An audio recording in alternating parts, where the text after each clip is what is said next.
Keni probleme me kapsllëkun. Kjo është receta natyrale që pastron tërësisht zorrët nga toksinat.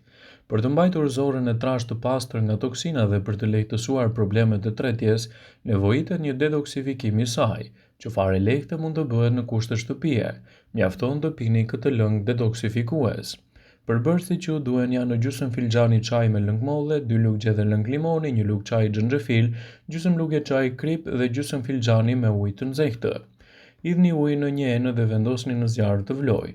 Largoni më pas nga zjarri, hidheni në një gotë, shtoni kripën dhe e përzjeni. Më pas hidhni lëngun e mollës, xhenxhefilin dhe i përzjeni të gjitha përbërësit. Përdoreni këtë pije vazhdimisht në mesditë ose pas vakteve për të përmirësuar situatën tuaj tretëse. Ndiqeni këtë trajtim rregullisht dhe nëse merrni medikamente të caktuara, konsultohuni me mjekun përpara se ta përdorni. Në mënyrë që ndikimet e saj të jenë sa më të plota dhe pozitive, duhet të reduktoni edhe numrin e kalorive gjatë ditës.